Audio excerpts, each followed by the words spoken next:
Today's hearing of the Task Force on Executive Overreach will focus on mandatory spending at the federal level and the resulting entitlement crisis. Federal spending is categorized as either discretionary or mandatory spending. Under discretionary spending, the President and Congress decide each year which programs to fund and how much. To do so, they're supposed to enact 12 appropriations bills that fund the defense budget and a wide range of domestic programs. Some programs are continued, some programs are created, and some programs, less often, are ended. But under mandatory spending, the President and Congress create programs, mostly so-called entitlement programs, that continue automatically from year to year. That's unless Congress enacts laws in later years to change them.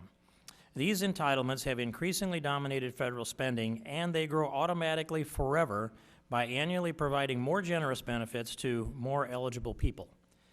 As Urban Institute scholar Eugene Sterling has written, to top it off, and this is a quote, to top it off, these automatic growth rates, particularly in retirement and health programs, were sometimes set at levels above the growth rate in people's private incomes and the economy itself. Eventually, the prospect of new and growing future deficits arises even in the absence of any new congressional action, close quote. This trend is accelerating as ever more years of taxpayer support are required as people live longer, and as there has come to be fewer taxpayers relative to beneficiaries as birth rates have fallen. As Mr. Sterling has summarized, quote, where policymakers of the past could achieve budget balance simply by enacting few or no increases in discretionary spending for a while, or in a few cases, mainly after war, cutting discretionary spending, such a strategy would prove futile in today's fiscal context. Now, the reverse is true. Built-in growth in spending will exceed the growth in revenue forever or until the economy collapses. Eventually, with revenues completely allotted to finance fast-growing entitlements, Congress will have to finance any dollar of discretionary spending by borrowing, often from abroad, close quote.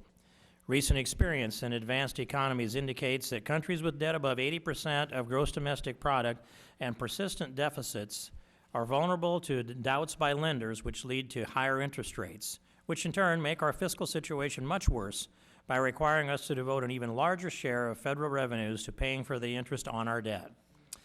That's an unsustainable situation. Mandatory entitlements continue to grow larger with the volume of current beneficiaries, making the debt burden larger and larger as our future generations grow smaller and smaller. As researchers at the Urban Institute have concluded, quote, if current trends for younger generations are not reversed, within a few decades, they may become more dependent than older generations of Americans today, especially in retirement, upon safety net programs less capable of providing basic support, close quote.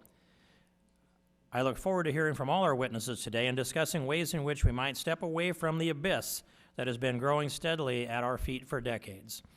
That abyss can't grow forever without opening under the feet of future generations and swallowing their futures and opportunities.